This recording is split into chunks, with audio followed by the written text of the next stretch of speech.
Your art website is failing you, and it is not your fault. And if you become frustrated because you're feeling like, hey, my website is leaving thousands of dollars on the table and I am missing out on opportunities to exhibit my artwork, don't worry, I have you covered. Let's talk about the 11 things that you need to delete immediately from your website and the 4 essential things that will take you from a Walmart strategy elevated up to a Gucci strategy. Let's dive right in with number 1. Should prices be on your art website? A lot of people think that this is controversial, but it actually is not. It's very simple. So it all depends on whether or not you're in a gallery or not. So if you are in an art gallery, absolutely no, do not put your prices on your website because that undermines the gallery and they're likely to drop you. However, if you are not with a gallery, in other words, you are selling all of your art on your own right now, then absolutely, 100%, put those prices on your art website. Make a shopping cart, make it easy, make sure that every single print, every single painting, whatever it is that you're selling, make sure that everything is clearly labeled with the price, and so people can buy it then right then and there. Don't make them search for a price list. The exception to this is for prints. So if you're like me and you are represented by a gallery but you'd like to sell prints from your website, that's perfectly fine. Everybody understands that prints are mass-produced. They're not one of a kind like your original works of art. So here's the thing that nobody's talking about, the psychology behind selling art and the mindset shift that you have to make in order to be successful. Selling your art to the public is all about curation and a luxury, one-of-a-kind mindset, not a mass-produced mindset. And your website should look more like a luxury catalog and less like a warehouse.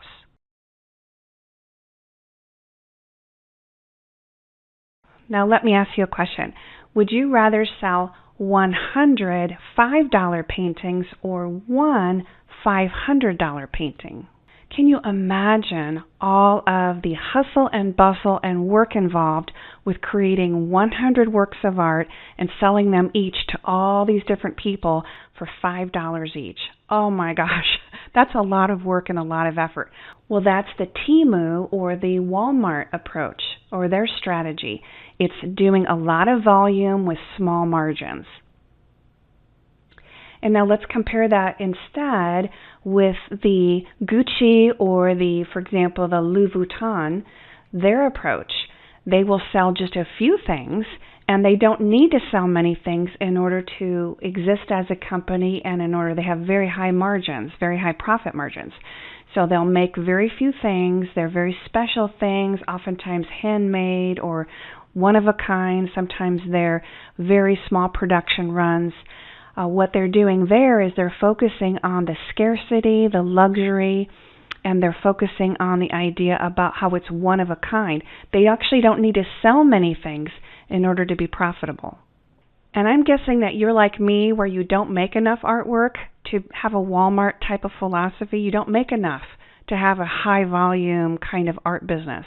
So in that case, you want to do like what I strive to do on my art website is I'm striving to do more of a Gucci experience where I'm focusing on the idea that each individual painting is handmade, it's one of a kind, it's unique, and no one else in the world is going to have it.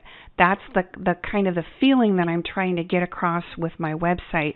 And this is what we call the Gucci or the Louis Vuitton approach to marketing.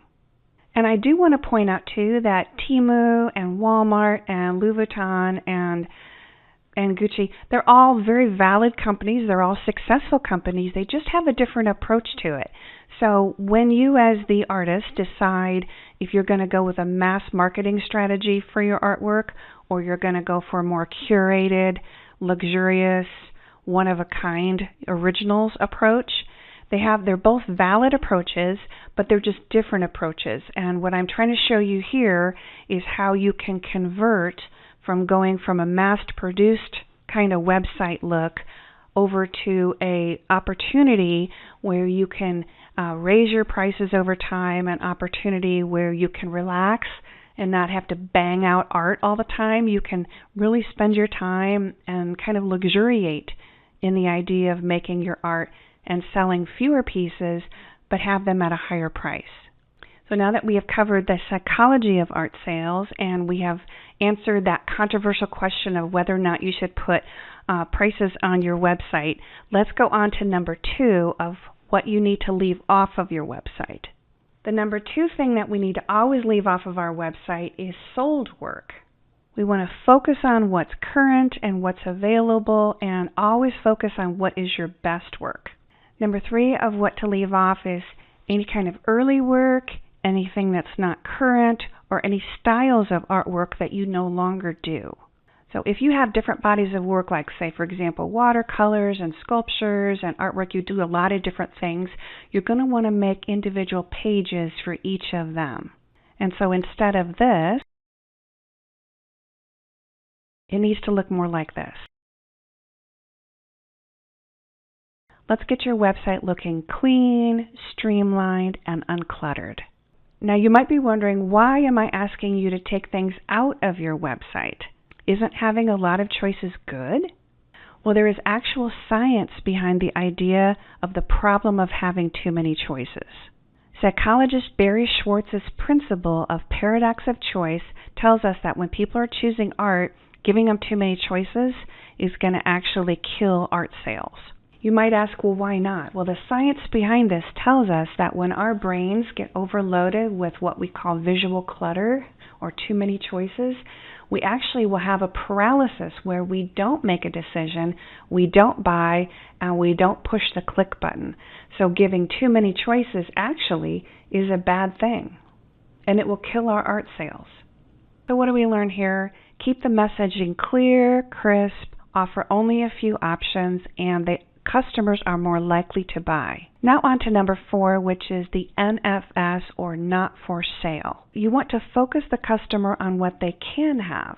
So if you have, for example, a favorite piece, let's say you have a favorite piece that you've made and you don't want it to be sold, well, just leave it off your website, because if somebody sees it, then you're going to be stuck.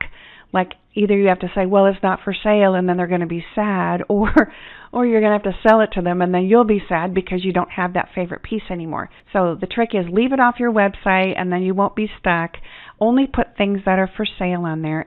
And if you're not putting the prices on your art because you are represented by an art gallery who is doing the selling for you, what you can do is where the price would normally be, you can have a message that says, please contact Gallery X for purchase of this individual piece.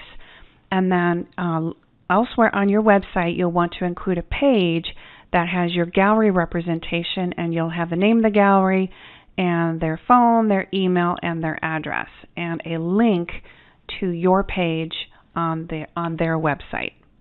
Number 5 may be the most important of all, is your home page or your landing, your splash page.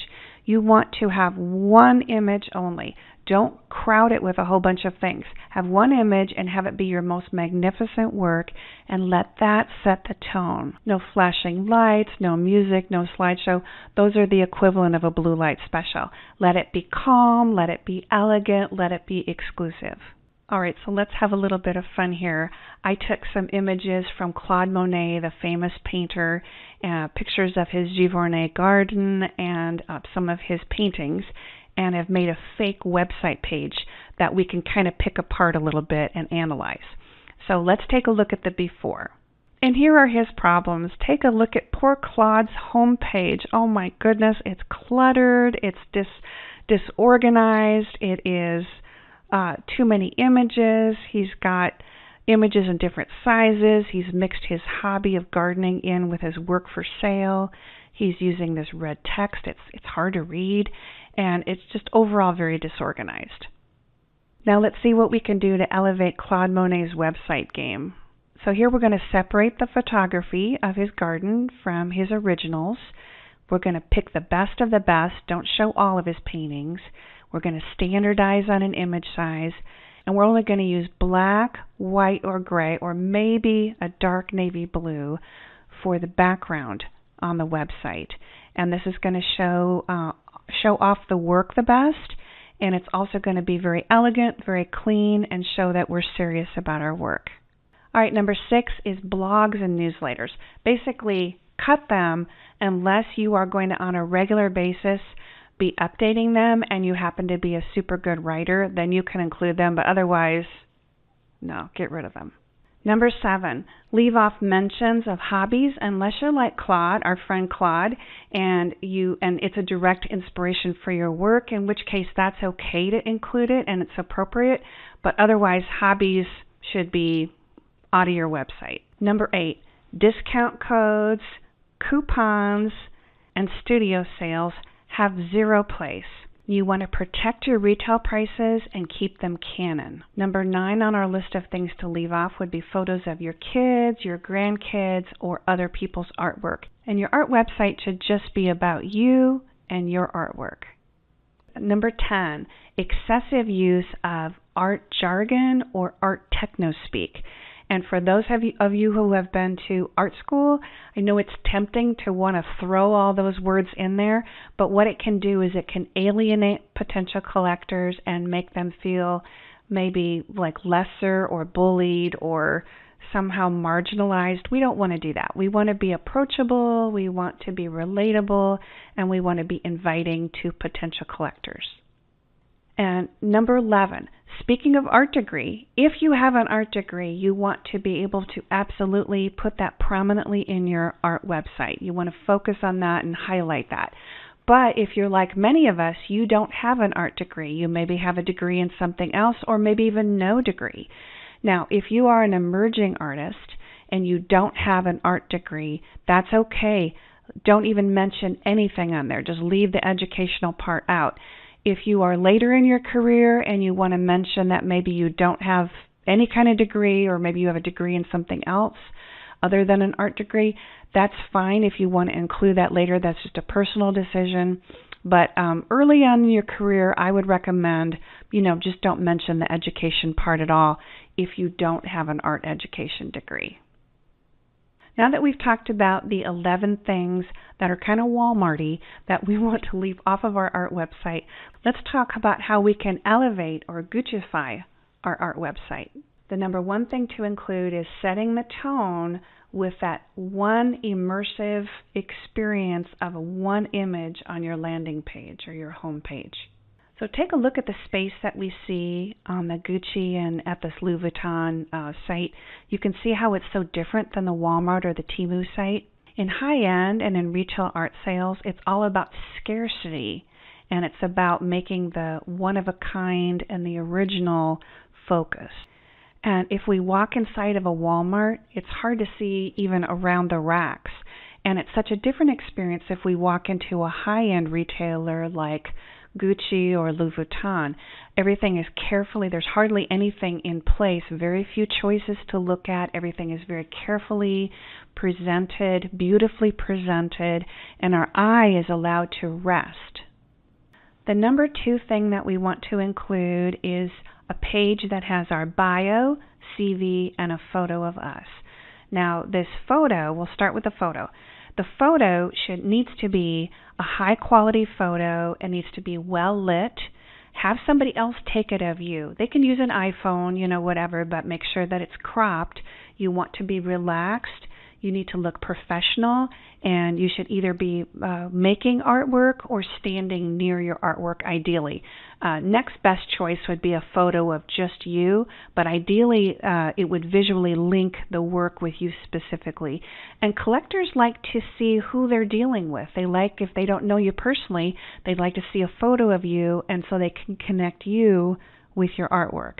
The next thing that you want to include would be a biography. Your biography is 2 to 3 paragraphs of who you are and what type of art you make. You're going to want to include what inspires you, what makes your work unique or special, and a little bit about your family life or your background if you want to. This is the second most viewed page on any artist's site, so you want to make that count. So the last thing embedded within this page should be your curriculum vitae. Now, if you are a new artist, a new emerging artist, just ignore the curriculum vitae and don't even deal with it. Don't even create one. But once you are a little further along in your art career, you'll have built up some experiences and some things that can go on here. What a curriculum vitae is it is a long, exhausting, very detailed list of all things art about you. So it lists your exhibition history, any special collections that you have that you might be part of, your gallery representation, special art awards, fellowships and grants, art speaking events, demonstrations and workshops, your bibliography, and your education. Number 3 on our list of what to include is your art contact page. This is something that a lot of people get wrong. They don't include an art contact page, or they don't put all the things in that are needed. So what you'll need to put in there is your name, your full name, your email address, and ideally you'll put in a cell phone number. The cell phone number is optional, but ideally you would include that. You're also going to want to have a place where people can opt in to your email list, and then you're also going to want to have an area or a place where they can email you or they can start an email to you. And I personally have had a lot of opportunities come for me in my art career by people reaching out to me through my contact page. The 4th thing that we want to include is a tightly curated list of available work. And all photos of your available work should be well lit, cropped, and absolutely in focus. And if they aren't, either rephotograph them or just leave them off your list. It's better to have 4 great photos than 10 crappy photos. It's really all about the quality. The other thing is you don't need to show everything that you have available, just show your very best work. A little tip about photographing your work, a lot of people don't have good indoor lighting, and so your work won't look as vibrant and as beautiful. What you can do is you can take it outside and set it on an easel outside, out of the sun on a cloudy day. Take your photos with your camera there, cell phone camera or regular camera, and then make sure everything's cropped, and your colors will be much more vibrant and your work will look its best. Okay, so now for some more fun, let's take a look at another transformation, and we're going to use my own work, my own sold work, as a guinea pig. So let's take a look at a Walmart version of this. What would that look like? Oh my goodness, look at how cluttered this is. And I am violating so many of the leave off of your website rules here.